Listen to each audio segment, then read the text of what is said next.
과학계에서는 높은 지명도를 자랑하는 허블 우주망원경. 천문학의 어두운 사람이라도 이 망원경으로 촬영된 아름다운 사진을 한 번쯤은 본 적이 있으실 겁니다. 허블은 나사와 유럽 우주기관의 공동 프로젝트로서 1990년에 궤도를 향해 쏘아 올려졌습니다. 여러분, 안녕하세요. 이 망원경의 역사는 영화로 만들어도 좋을 정도입니다.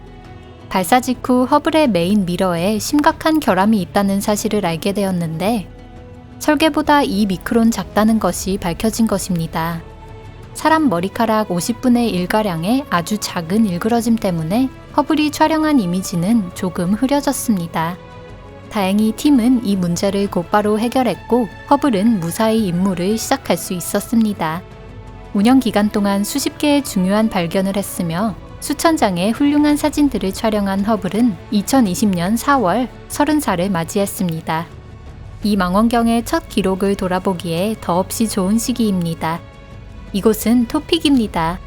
지금부터는 허블에 대한 이야기입니다. 근데 시작하기 전에 다 같이 허블에게 생일 축하 노래를 먼저 불러주시는 건 어떨까요? 틀림없이 기뻐할 겁니다.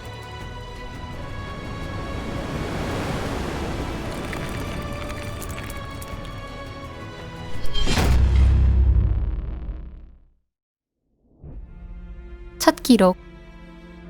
허블이 촬영한 첫 사진은 강렬한 임팩트가 있다고는 할 수 없습니다. 먼 곳의 별들을 찍은 흑백의 모습인데 허블의 역사가 이 한 장에서 시작되었으니 조명을 받을 가치는 있습니다. 허블의 첫 번째 빛이라는 낭만적인 제목이 붙은 이 사진에는 멀리 떨어진 산계 성단인 NGC 3532에 속한 항성의 모습이 담겨 있습니다. 이 성단은 용골자리 방향에 위치하고 있으며 지구에서 대략 400파섹 또는 1300광년 거리에 놓여 있습니다. 최초의 사진은 정확히 말하면 시험 촬영을 위한 것으로 허블의 능력을 테스트하기 위한 것이었습니다. 이 사진은 같은 구역을 지상의 망원경으로 촬영한 사진과 자주 비교되는데 그 차이는 육안으로도 확연히 알 수 있습니다. 즉 허블은 지상의 어떤 망원경보다 더 뛰어난 성능을 보여주었습니다. 허블 익스트림 딥필드, 딥필드, 울트라 딥필드, 익스트림 딥필드 이 세 장의 사진은 우주의 최신부를 지극히 상세하게 파헤친 사진입니다. 그중 세 번째 사진은 2012년에 찍힌 것인데 그때까지 촬영된 사진 가운데 가장 먼 곳을 파악한 것으로 현 시점에서 최고 기록을 보유하고 있습니다. 이 이미지를 얻기 위해 허블은 달의 절반에도 훨씬 못 미치는 하늘의 아주 작은 공간에 프레임을 맞췄습니다. 몇 시간에 걸쳐 먼 곳의 천체의 미약한 빛을 수집해 얻은 사진에는 무려 5,500개에 이르는 은하의 모습이 포착되었습니다. 그것은 바로 단란한 가족 사진이었습니다. 우리 은하나 안드로메다 같은 나선 은하부터 충돌을 거쳐 형성된 붉고 큰 불규칙 은하에 이르기까지 우주의 온갖 다양한 별들이 모여 있었습니다. 그 중에는 적외선 파장 영역에서만 찍히는 것도 포함되어 있습니다. 또한 익스트림 딥필드에 포착된 늙은 은하들 중에는 나이가 132억 살에 이르는 것도 존재합니다. 모든 천문 팬의 취향에도 맞아떨어졌을 뿐만 아니라 중요한 학술적 가치를 가져다 줬다고 볼 수 있습니다.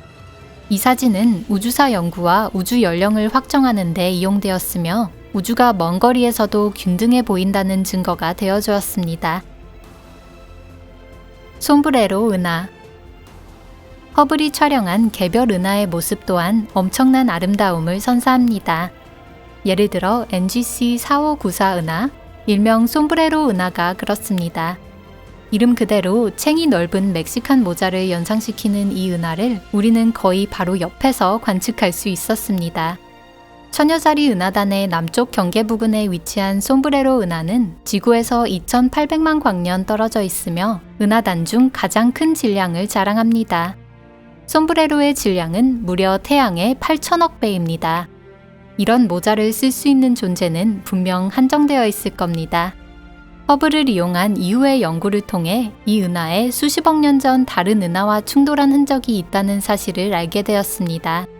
그 충돌의 결과 솜브레로는 나선 은하와 타원 은하의 특징을 합친 하이브리드가 된 것입니다. 목성에 새겨진 상처. 허블이 주목한 것은 먼 곳의 천체만이 아닙니다. 우리 고향 태양계에도 관심을 가졌습니다. 가스 거성으로 알려진 목성의 동향에도 계속 주목한 허블은 1994년 목성과 슈메이커 레비 9 혜성이 충돌하는 역사적인 이벤트를 기록했습니다. 이 혜성은 목성 옆을 지날 때 분열되었으며 지름 2km 정도의 20개의 조각으로 나뉘었습니다. 그 파편들은 쇠사슬처럼 이어지다가 급기야는 불운한 목성과 충돌하고 맙니다. 허블이 촬영한 것은 충돌로부터 불과 1시간 45분 후의 모습이었습니다. 사진에서는 G핵과 D핵이라고 불리는 두 개의 파편이 남긴 충돌의 흔적을 볼 수 있습니다. 어두운 점 중 훨씬 큰 쪽이 G핵에 의한 것으로 그 규모는 직경 2,500km에 달합니다. 이 점을 둘러싸듯 여러 개의 링이 동심원 모양으로 늘어서 있는데 가장 바깥쪽 링은 안지름이 12,000km나 됩니다. 이는 지구가 쏙 들어갈 정도의 크기입니다. 목성이 우리의 작은 지구를 지켜주었으니 우주에 감사해야 할 일입니다. 포말하우트. 천문학자가 실수를 하면, 더 정확히는 그들이 틀렸다는 사실을 알게 되면 대부분 이를 기뻐합니다. 관측된 천체의 해석이 잘못되었다는 것은 다시 말해 새로운 발견이 기다리고 있다는 뜻이기 때문입니다. 허블은 외부 행성, 즉 태양계 바깥쪽에 있는 행성을 촬영하는데 처음으로 성공한 망원경이었고, 적어도 당시에는 그렇게 여겨졌습니다. 이 행성을 허블이 촬영한 것은 2004년과 2006년의 일입니다. 데이곤으로 명명된 그 행성은 지구에서 불과 25광년 떨어진 포말하우트라는 별 볼 일 없는 항성 주위를 공전하고 있었습니다.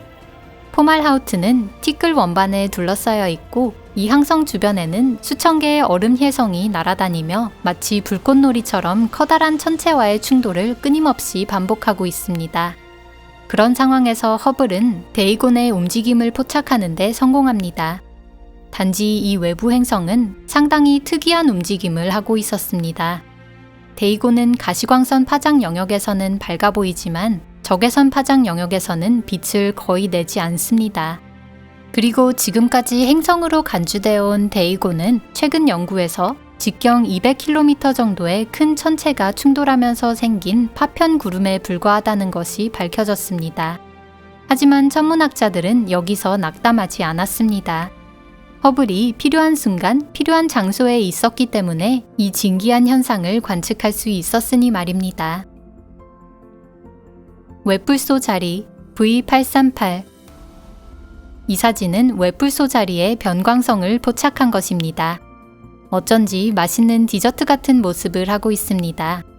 2002년 초, 이 천체는 짧고 강력한 폭발을 일으키며 태양보다 60만 배 밝아졌습니다.